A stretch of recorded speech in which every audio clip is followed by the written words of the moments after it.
Gracias amigo. Bueno, en realidad para mí es un gusto volver a acompañarlos. Gracias por la invitación. Primero agradecer al Lex Academy, también al Colegio de Abogados de Cusco. Es importante reflexionar en esta última sesión respecto a lo que involucra justamente la importancia de la parte general del Código Penal. Ya, empezando ya con esto, vamos a tratar de abreviar la siguiente exposición en tres tópicos. Vamos a empezar definiendo primero qué es un delito a la luz de entenderlo como una conducta típica, antijurídica, culpable y algunos dicen punible, analizar de manera pausada, no se va a poder por el tiempo, pero sí vamos a tratar de resaltar aspectos sustanciales de cada uno de los elementos constitutivos del delito. Por ejemplo, en la tipicidad hablaremos del tipo objetivo, hablaremos de imputación objetiva, en la tipicidad hablaremos de dolo, culpa, diferencias entre ambos, error de tipo. Después de eso también podemos abordar los elementos distintos del dolo. En antijuricidad hablaremos de antijuricidad formal, antijuricidad material, hablaremos de la legítima defensa, los estados de necesidad, para finalmente culminar con la culpabilidad, cómo lo aborda Roxin, el error de prohibición, qué significa la imputabilidad. En ese sentido vamos a tratar de resaltar aspectos sustanciales desde la práctica y siempre siendo objetivos. Bueno, para esto nosotros hemos preparado unas diapositivas, amigos, las vamos a compartir en pantalla, pero primero quiero empezar con esto. ¿Qué debemos entender? ¿Qué debemos nosotros abordar cuando hablamos de la teoría del delito? ¿Qué es la teoría del delito? Fran Almanza, en su obra eh, Manual, Manual práctico para su aplicación en la teoría del caso, más o menos lo define de la siguiente manera. Nos dice que es un sistema de hipótesis, pero este sistema de hipótesis debe partir de una tendencia dogmática. Entendamos qué es dogmática. La dogmática es la interpretación del dogma y el dogma es la ley penal, o sea, la interpretación de la ley penal, en otras palabras. O sea, ese sistema de hipótesis que yo planteo respecto a cómo voy a abordar un proceso tiene que partir de la interpretación dogmática, o sea, de la ley penal que yo asumo, porque a partir de ello me va a permitir verificar si los elementos constitutivos del delito concurren o no concurren. ¿Por qué? Porque son necesarios para la aplicación de una consecuencia jurídica. Pero esa sanción que yo pretendo aplicar, luego de verificar si concurren esos elementos, ¿a qué la tengo que aplicar? Necesariamente una acción humana. En resumen, la teoría del delito serían pues ese sistema de hipótesis que a la luz de una interpretación dogmática permitirían verificar justamente si concurren los elementos que constituyen el delito para poder aplicar o sancionar a una persona por la comisión de una conducta humana. ¿Ya? Eso sería la teoría del delito. Resaltando que la dogmática siempre vamos a abordarla entendiendo como la interpretación del dogma, que es la ley penal. Ahora, esto de abordar qué es el delito justamente viene ya desde atrás. Tenemos, por ejemplo, el causalismo naturalista, ciertas teorías, ¿no? El causalismo naturalista, tenemos el causalismo valorativo, tenemos el finalismo, y justamente de este finalismo de Welsel es donde surgen, pues, el funcionalismo, con Klaus Roxin y con Gunther Jacobs.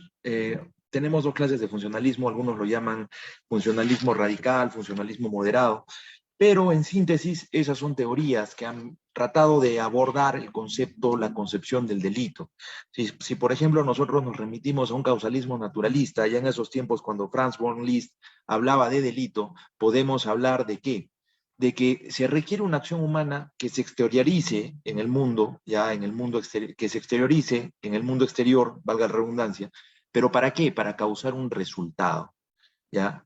¿Qué es lo pertinente? ¿Aquí importaba la voluntad? No, no importaba la voluntad, porque en ese tiempo se entendía que la voluntad se encontraba dentro de la culpabilidad, o sea, acá no se analizaba el tipo subjetivo. Luego de eso viene el causalismo valorativo, y en el causalismo valorativo justamente es cuando viene Edmund Mesmer y ¿qué nos dice? Debemos analizar cuál fue la intención, o sea, a ese causalismo naturalista, ¿qué le vamos a añadir? El concepto de intención. Hasta ahí. Luego de esto viene el finalismo, y el finalismo ya es un poco más concreto. Nos dice toda acción que se cometa, o sea, no es que yo cometo la acción simplemente por un movimiento, porque ese movimiento que yo realizo, finalmente yo lo realizo en base a qué? A una finalidad, ¿cierto? Y como yo lo realizo en base a una finalidad, ¿ya? La acción, el dolo, la culpa, se tienen que ubicar dentro del tipo. Ahí es donde sale el tipo subjetivo. Entonces, es en esa línea que se interpreta que toda acción que realiza, ya, toda conducta humana que se traduce en una acción, está orientada a una finalidad en específico. Por eso el nombre de finalismo. Y es justamente aquí donde surge el concepto de error de tipo y de error de prohibición, porque ya se hablaba de tipo subjetivo y se hablaba de un tema muy distinto que vamos a abordar en breve respecto a la culpabilidad y a la capacidad de comprender, ya, lo antijurídico de mi conducta. Entonces, y ahí es donde surge el error de prohibición. Pero todo eso lo trae ¿quién? El finalismo. ¿A través de quién? Hans Welsel. Pero luego de esto el derecho sigue evolucionando y surge el funcionalismo. El funcionalismo moderado de Klaus Roxin y el funcionalismo radical de Gunther Jacobs. ¿Moderado por qué? Porque finalmente Klaus Roxin nos dice que todos estos elementos constitutivos del delito tienen una orientación político-criminal.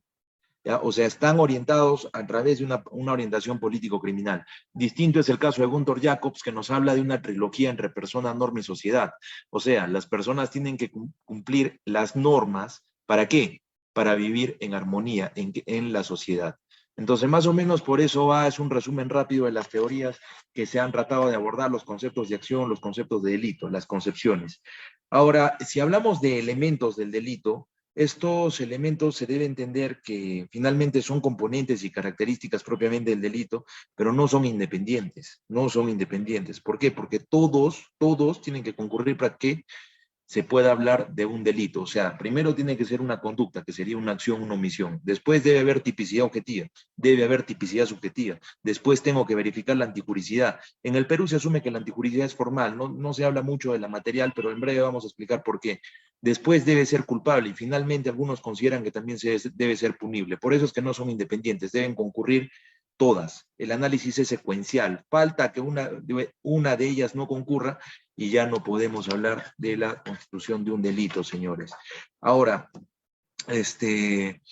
vamos a hablar de la acción. Hay teorías que han tratado de explicar la acción también. Hay una teoría, por ejemplo, causal o naturalista, tenemos otra teoría finalista y finalmente una teoría social de la acción. En la teoría naturalista, más que nada, en resumen, lo que se debe de entender es que la voluntad no es parte de la acción. La voluntad es ajena a la acción, porque hablábamos de un movimiento corporal que se traduce en un resultado en el exterior a través de un movimiento corpóreo. O sea, la voluntad es ajena a esa acción y bastaba verificar la acción para atribuir la conducta, ¿cierto? O sea, atribuir la comisión del hecho simplemente por la verificación de ese supuesto. Distinto es el finalismo, ¿por qué? Porque nos dice que esa acción que yo realizo se encuentra sometida a una voluntad, porque finalmente yo realizo la acción, pero provisto de qué? De una finalidad, ¿cierto? Entonces, esa es una teoría que también ha tratado de abarcar y enmarcar el concepto de acción. Y finalmente, en la teoría social de la acción, la que dice que hay un criterio común que finalmente permite elaborar ese concepto único de acción. Hasta ahí creo que estamos claros, pero ya esas son las teorías que tratan de explicar el concepto de acción. Pero finalmente todos conocemos de que hay teorías tripartitas y también bipartitas. Las tripartitas nos dicen que hay tipicidad, hay antijuricidad y hay culpabilidad. Ojo, ojo. Antes de hablar de estos tres, primero tengo que analizar si hay conducta, pero eso lo vamos a explicar en breve. Y adicional a estos tres, al final también se habla de punibilidad, o sea, teoría pentapartita sería, ¿cierto? Ya. Pero después viene una teoría que es la bipartita y nos dice que hay una antijuricidad y hay una culpabilidad, porque dentro de la antijuricidad yo voy a encontrar a los elementos positivos del tipo y a los elementos negativos del tipo. ¿Cuáles serían los positivos? Todos aquellos que permiten que concurra el delito, ¿ya? ¿Y cuáles serían los negativos? Todos aquellos, contrarios sensu, que hacen que no concurra el delito. ¿Cuáles son los que hacen que sí concurra? La tipicidad objetiva y subjetiva, porque si yo tengo tipo objetivo y tipo subjetivo, concurre el delito. Pero ¿cuáles son los negativos? La antijuricidad, pues. Porque puede ser que la conducta sea típica, pero no necesariamente antijurídica, porque podemos hablar de una legítima defensa, por ejemplo. ¿Se dan cuenta? Entonces, por eso es que se abarca dentro de la antijuricidad los elementos positivos y los elementos negativos del tipo. Y se abarca a la culpabilidad como un elemento independiente. Esas son las teorías, premisas generales. Después de esto, podemos nosotros seguir analizando este extremo, ya hablando justamente de lo que es tipicidad. Sobre esto, la tipicidad es el elemento, primero vamos a hablar de conducta. ¿Qué es una conducta? Una conducta, primero tiene que ser consciente y voluntaria, ¿ya? ¿Por qué? ¿Por qué tiene que ser consciente y voluntaria? Porque hay supuestos de ausencia de acción, ¿no? Y justamente los supuestos de ausencia de acción se dan porque no hay conciencia o no hay voluntad, ¿ya? Ahora, pero esas conductas pueden ser de dos tipos. Pueden ser acciones cuando hay un comportamiento de hacer o pueden ser omisiones cuando hay un comportamiento de no hacer, ¿ya? Entonces, y estas omisiones pueden ser de dos tipos. Pueden ser omisiones propias o puras, como se denomina en el Código Penal, por ejemplo, en el delito de omisión a la asistencia familiar, o pueden ser omisión impropia o los denominados delitos de comisión por omisión. Entonces, si tenemos claro esto, que la conducta finalmente es la conducta, para empezar, siempre tiene que ser humana, o sea, tiene que ser un comportamiento humano. Este comportamiento humano tiene que ser de acción a través de un comportamiento de hacer o tiene que ser de omisión a través de un no hacer. En este de omisión vamos a tener dos supuestos, omisión propia, ¿ya? Y omisión impropia o comisión por omisión. Hasta acá, más o menos tenemos claro qué es la conducta, pero ¿cuáles son los presupuestos para que esta conducta pueda concurrir? Tiene que haber conciencia y tiene que ser voluntaria. ¿Ya? No se confunda la voluntad con la voluntad del dolo, sino que tiene que ser voluntaria. ¿Por qué? Porque si no es voluntaria o no existe esta conciencia, vamos a tener los supuestos de ausencia de acción. ¿Cuáles son esos supuestos de ausencia de acción? La fuerza física irresistible, el estado de inconsciencia, y finalmente los actos reflejos. Fuerza física irresistible. La fuerza física irresistible es aquella fuerza que proviene del exterior, ¿ya? Que recae en este caso sobre una persona en específico y anula su voluntad. O sea, hay una voluntad que nunca hubo voluntad. Por ejemplo, me explico. Yo empujo a una persona y esa persona, por el empujón que yo le di a través de esa fuerza, resulta que impacta a otra persona y le causa lesiones. ¿Ya? Entonces, él no responde penalmente. ¿Por qué? Porque no hay conducta, nunca tuvo voluntariedad en el hecho. ¿Ya? Entonces, como ustedes pueden ver en la diapositiva, se habla de una fuerza material o física que es la vis absoluta. ¿Ya? Entonces, si es en esa línea que cuando se actúa contra una persona sin dejarle esa opción para que manifieste su voluntad, porque finalmente esa fuerza que proviene del exterior neutraliza, anula esa voluntad, entonces este sujeto se convierte en un instrumento porque no tiene voluntad y si no hay voluntad no hay conducta. En consecuencia, ausencia de acción. Eso sería la fuerza física irresistible. Ahora, si hablamos de un estado de inconsciencia, deberíamos nosotros remitirnos a lo siguiente. Por ejemplo, fíjense ustedes,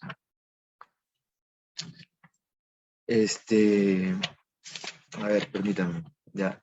En los actos reflejos, mejor dicho, vamos a hablar de los actos reflejos, son movimientos reflejos que van a provenir del automatismo del sistema nervioso.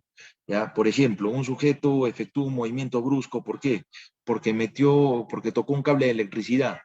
Y ese movimiento brusco que produce porque tocó un cable de electricidad ocasiona lesiones en otra persona.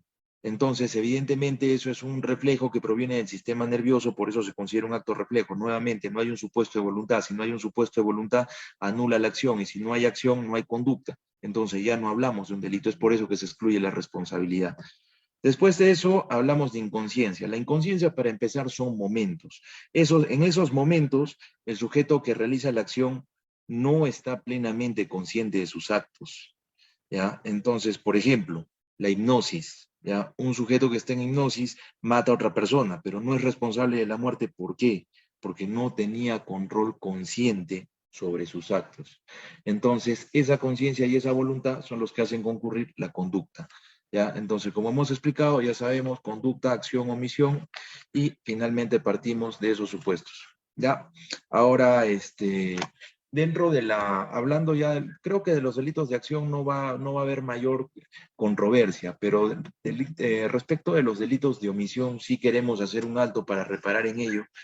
Por ejemplo, en los delitos de omisión propia, ya, delitos de omisión propia, por ejemplo, en el caso de los delitos de omisión a la asistencia familiar. ¿Por qué son de omisión propia? Son bien fácil reconocerlos, porque el propio tipo penal que tú encuentras en el código, ya, te dice, el que omite, empieza con eso. O sea, es bien fácil que los identifiques, ¿ya? Pero ¿cuál es la estructura dogmática de estos delitos de omisión propia? Primero, yo tengo un supuesto de acción. El supuesto de acción se encuentra establecido en la norma. Después de eso, sobre ese supuesto de acción, yo debo tener la ausencia de una acción determinada. Pero además de la ausencia de la acción determinada, yo debo tener esa capacidad de poder realizar esa acción nada, ¿ya? Entonces vamos en esa línea. Supuesto de acción. De ese supuesto de acción, yo tengo luego de eso la ausencia de una acción determinada. Y finalmente, yo tengo que verificar si es que el sujeto tenía la capacidad de realizar esa acción, ¿ya? Y aún teniéndola, no la realizó. Entonces, eso es lo que constituye el delito. Por eso es que en los delitos de omisión a la asistencia familiar se verifica, por ejemplo, la capacidad de pago, ¿no? ¿Ya? Entonces, esos son los delitos de omisión propia, omisión pura. O finalmente también el que omite prestar auxilio en un accidente de tránsito. Ya es bien fácil identificarlos, el 140, 141 del Código Penal. Distinto es el caso de los delitos de comisión por omisión, porque los de comisión por omisión se aplican para cualquier delito. ¿Ya? Entonces, más o menos la estructura dogmática se construye de la siguiente manera. Primero, tenemos una posición de garante, ¿ya? Respecto del bien jurídico protegido. Eso, ahora vamos a explicar cómo es que surge esa posición de garante. Pero tenemos una posición de garante. ¿Ya? Perdón, el audio creo que se cortó. Después de eso, tenemos la ausencia de una acción determinada y nuevamente la capacidad de realizar esa acción determinada. La posición de garante surge, por ejemplo, de vínculos familiares, surge, por ejemplo, de actividades que se realizan en grupo, por ejemplo, en una montaña escalar, surgen, por ejemplo, por ley, por contrato y por injerencia. Por mandato de la ley sería el vínculo familiar. Un contrato finalmente sería, por ejemplo, yo acepto ser salvavidas, ¿cierto? ¿Ya? Entonces, y finalmente yo me obligo a que las personas que estén en la playa, yo tengo que rescatarlas, ¿no? Y si yo veo una persona, y pese a que es mi rol, porque yo lo asumí por un contrato y no realizo esa acción, y producto de esa omisión la persona muere, voy a responder, pues, ¿no? Y por injerencia, por ejemplo, sería cuando yo ocasiono un accidente de tránsito, yo tengo la obligación de auxiliar a esa persona, pero no lo realizo, ¿ya? Entonces, y consecuencia de eso, la persona fallece, entonces yo también voy a responder. Entonces, es así de cómo surge esa posición de garante. Si yo tengo identificada la posición de garante, voy a poder identificar cuál es la conducta que se traduce en la ausencia de esa acción determinada. Y después de eso, finalmente vamos a tener la capacidad que yo tuve de realizar esa acción. Entonces, eso es en los delitos de comisión por omisión. Siempre hay una posición de garante. Por ejemplo, en el caso que yo tenga mi perro, también tengo posición de garante sobre mi perro.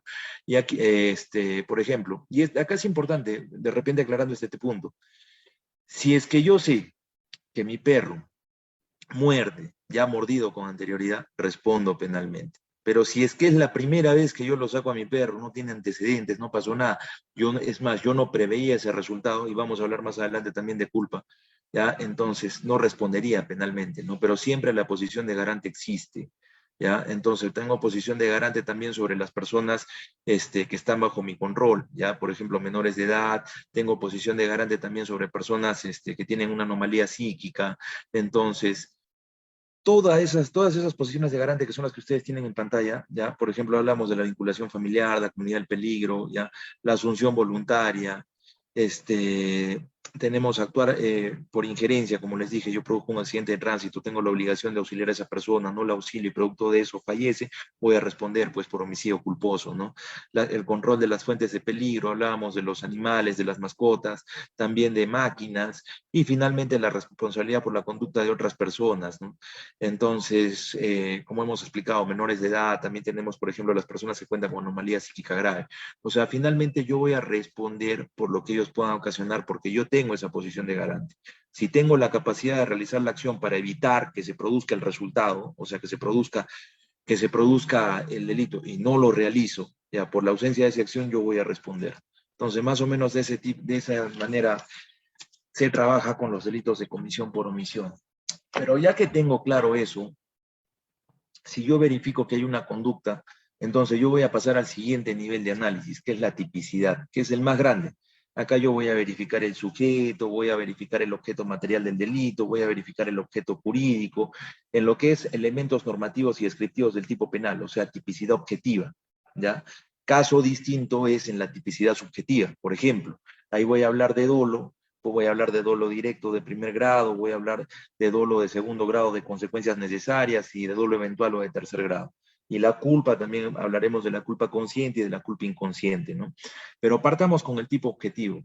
Sobre esto me gustaría reflexionar respecto a lo que significa la imputación concreta y la implicancia en el tema de la tipicidad objetiva.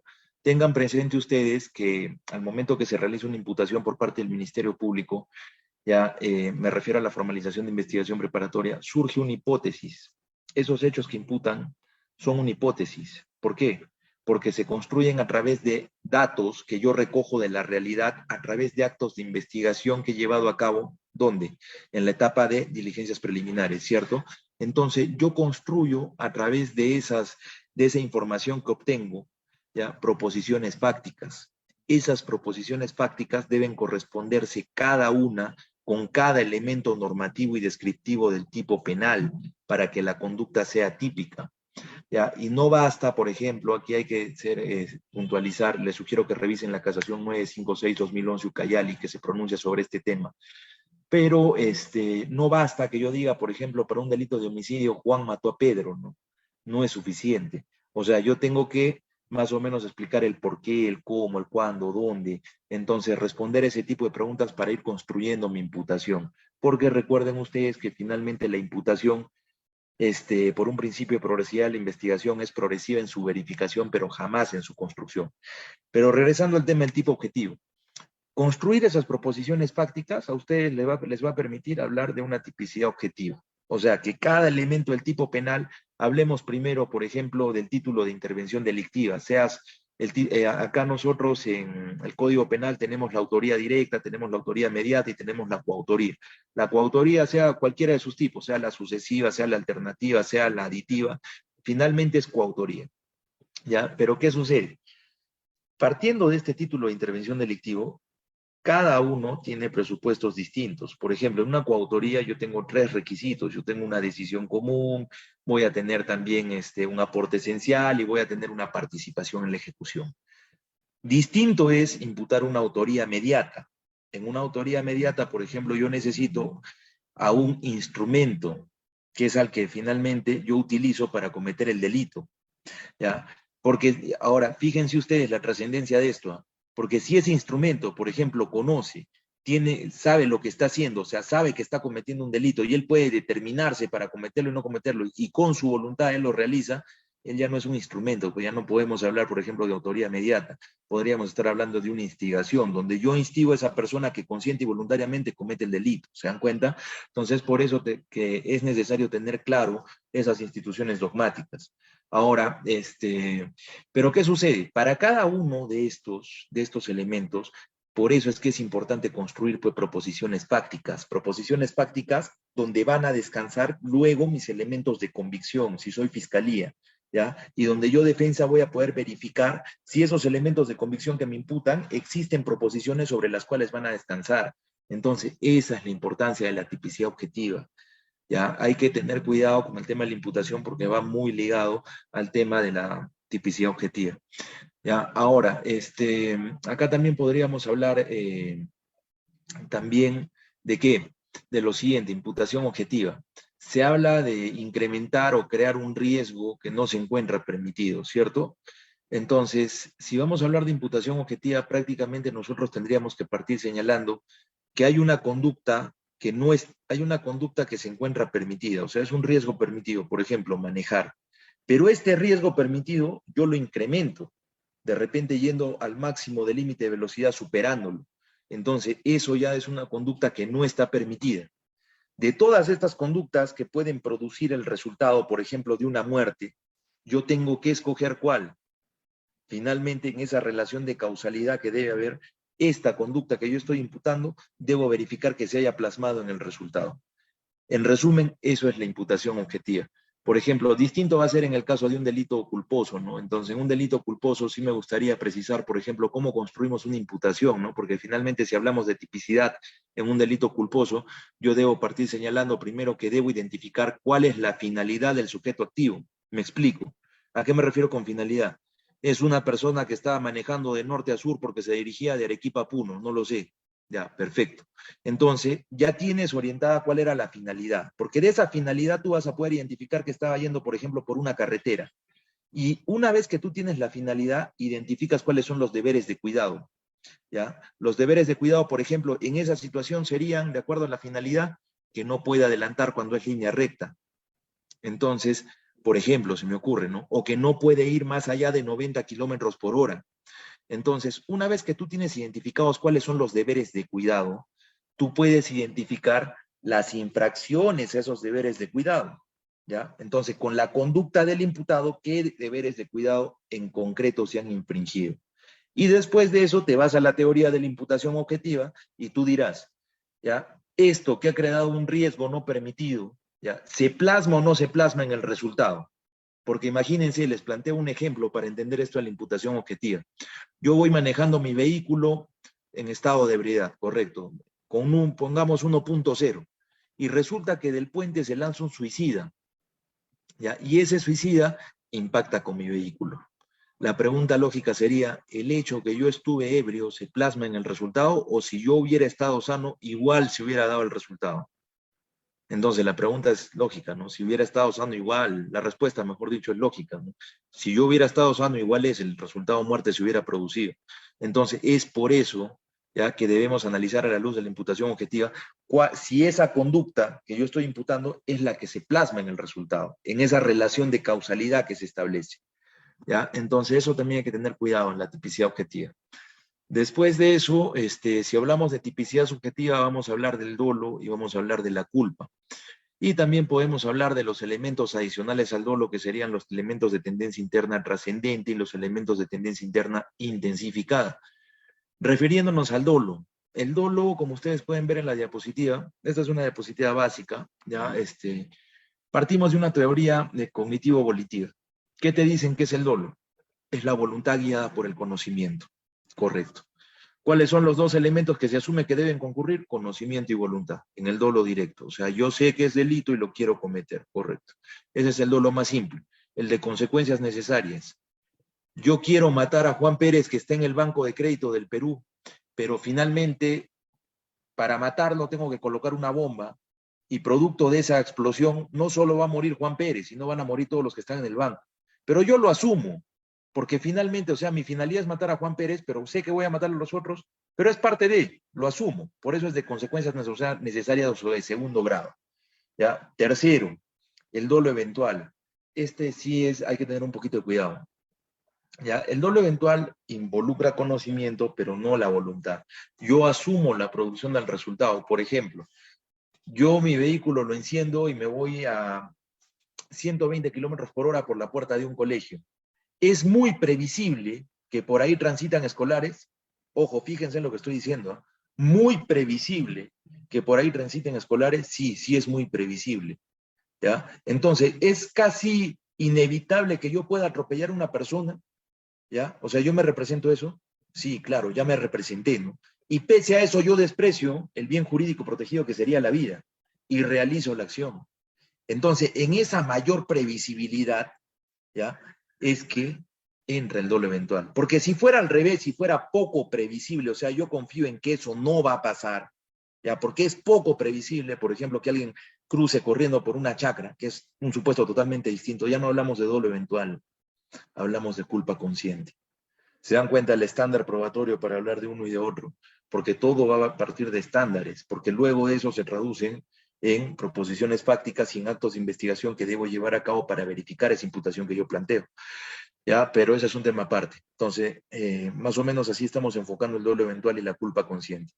Y la culpa inconsciente es cuando yo no tengo conocimiento ni tampoco la voluntad, es decir, ni siquiera me represento que este resultado puede ocurrir. Entonces, esto respecto a los elementos de dolo y culpa. Pero hay elementos que son adicionales. Hay elementos como, por ejemplo, los de tendencia interna trascendente. O sea, hay una finalidad ulterior, hay algo más allá de, ¿ya? Por ejemplo, hablemos del homicidio calificado, ¿ya? O sea, yo puedo dar muerte a una persona, por ejemplo, con una sola bala, ¿correcto? Pero si yo disparo en la pierna, disparo en el pie, disparo en el codo, disparo en el antebrazo, finalmente estoy causando ¿qué? Un sufrimiento innecesario, que va, o sea, esa finalidad de crear el sufrimiento innecesario va más allá de la finalidad que yo tengo de dar muerte. O sea, es una finalidad ulterior, ¿correcto? ¿Ya? Entonces, por eso son elementos de tendencia interna trascendente. Los de tendencia interna intensificada son, por ejemplo, perdón, el que hablé, el de homicidio calificado, es de tendencia interna intensificada. El de elemento de tendencia interna trascendente, ya, por ejemplo, el delito de rebelión, ya, se alza en armas para variar la forma de gobierno. Eso sería un ejemplo claro. O los delitos mutilados en dos actos, por ejemplo. El primer acto sirve para realizar un segundo por el mismo sujeto. ¿Ya? Entonces, esos delitos en los cuales nosotros podemos hablar de una finalidad ulterior son los de tendencia interna trascendente. Y aquellos en los que se confiere ya una conducta particular de carácter especial, de especial peligrosidad para el bien jurídico, son los de tendencia interna intensificada. Ahora, acá surge un problema, que es el error de tipo. El error de tipo es cuando yo realizo la acción no conociendo todos los elementos del tipo penal. Es por eso que yo no respondo penalmente porque yo no sé lo que estoy haciendo. ¿Se acuerdan que yo les hablé de la autoría inmediata? ¿Por qué no responde el instrumento, que es al que yo, el tercero al que yo instrumentalizo? Porque no conoce, y si no conoce no puede tener voluntad para realizar o no realizar la acción. Entonces, por eso es que concurre el error de tipo. Este error de tipo es vencible o invencible.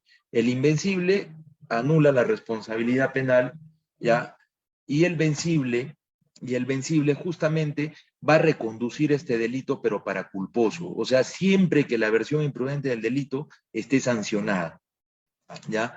Entonces, vencible, ya saben, reconduce un tipo penal, culposo, invencible, anula la responsabilidad penal, ¿ya? Entonces, ahora, eso respecto al tema de la tipicidad, la antijuricidad. La antijuricidad es lo que es contrario al ordenamiento jurídico. Creo que eso todos lo tenemos claro. Pero esta antijuricidad es de dos tipos, una antijuricidad formal y una antijuricidad material. Formal, basta verificar que sea contraria al ordenamiento jurídico. Material, al contrario, hablamos de la lesión o puesta en peligro de un bien jurídico protegido. ¿Ya? Finalmente, la corriente que se sigue aquí en el Perú es únicamente hablar de antijuricidad formal. Y aterrizando esto concretamente a lo que dice el artículo 20 del Código Penal, podemos hablar de estados de necesidad y podemos hablar como especie y como subespecie podríamos hablar, por ejemplo, de la legítima defensa. ¿Ya? Entonces, en esa línea, lo que nosotros vamos a precisar respecto de la antijuricidad, ya teniendo claro que es una contradicción entre la acción realizada y las exigencias del ordenamiento jurídico, lo que vamos a precisar es lo siguiente. Hay clases de antijuricidad, ya hemos señalado, formal y material, pero vamos a hablar ahora del estado de necesidad. Primero, para hablar de estado de necesidad, necesitamos hablar de una situación de peligro. Esta situación de peligro debe ser actual. ¿Ya? ¿Por qué? Porque hay intereses jurídicos que se encuentran protegidos, que yo busco proteger, ¿ya? Pero a cambio de qué? De sacrificar otros. Y finalmente, los bienes jurídicos que yo pretendo proteger deben tener un rango constitucional mayor a aquellos que voy a sacrificar. ¿Correcto? Entonces, es más o menos por esa línea que va el estado de necesidad justificante. Voy a infringir un deber para causar otro mal, pero ese mal que voy a ocasionar va a ser para salvar que se produzca otro mayor. Esa es la ponderación. ¿Ya? Entonces, eso es el estado de necesidad. Requisitos: que tiene que ser actual e inminente, que no provenga voluntariamente del sujeto activo, y finalmente el sujeto activo no debe tener obligaciones profesionales de afrontar el peligro. Ahora, legítima defensa. Legítima defensa es una subespecie del estado de necesidad, pero es una conducta que se encuentra orientada a repeler, es una conducta que se encuentra orientada a repulsar esos actos de una agresión ilegítima. Tiene 4 presupuestos. Partimos de una agresión que es ilegítima. Esa agresión necesariamente tiene que ser contraria al derecho, porque no puedo alegar yo legítima defensa contra acciones legítimas. Ojo, ¿ya? La agresión sí o sí tiene que ser ilegítima, porque si fuera legítima, finalmente yo no voy a poder alegar legítima defensa, ¿ya? Ese es el primero. Segundo, actualidad, tiene que ser una agresión actual e inminente, o sea, debe ser una agresión que se produzca en ese momento, no puede ser una agresión que después de media hora yo vengo a reaccionar, no. ¿Ya? Después de eso, hay una necesidad racional del medio empleado. Se hablaba en ese entonces, o sea, si me atacan con cuchillo, yo tengo que buscar un cuchillo para defenderme y finalmente sea proporcional. No, no es así. Depende del caso concreto y se debe verificar cuál es la percepción que en ese caso tiene el agraviado. Por ejemplo, si no hay otro medio para evitar la violación del derecho, o sea, si no hay otro medio para que yo me defienda y ese es el único que tuve a la mano, se valora en la necesidad racional del medio empleado. No es necesario que si me agreden con un cuchillo, necesariamente tengo que buscar un cuchillo, ¿correcto? Y finalmente, la falta de provocación suficiente. O sea, quien se defiende no debe ser quien ha ocasionado la agresión finalmente. Entonces, en esa línea viene la falta de provocación suficiente. Ahora, ¿qué sucede si hay un exceso en la legítima defensa? Por ejemplo, en la agresión, en la reacción que yo tengo de agredir a la otra persona, ya causo lesiones. Estas lesiones van a ser tipificadas como un delito culposo. Entonces, en resumen, si hay un exceso ya en la legítima defensa, es reconducida a un tipo culposo. Ahora, después de eso, vamos a analizar, señores, lo que es el tema de la culpabilidad. Entonces, hablábamos de culpabilidad en el siguiente sentido. Robsin nos dice que la culpabilidad se puede entender como esa actuación injusta pese a la exigencia de asequibilidad normativa. Correcto. Pero ¿qué será esto?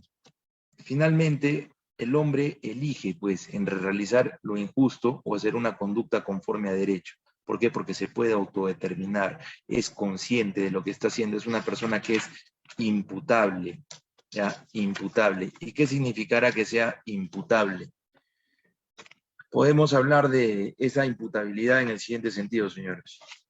Una persona imputable es aquella que comprende lo antijurídico de su conducta. Tiene esa capacidad de discernir entre lo que está bien y lo que está mal. Esa persona es imputable, la que tiene capacidad.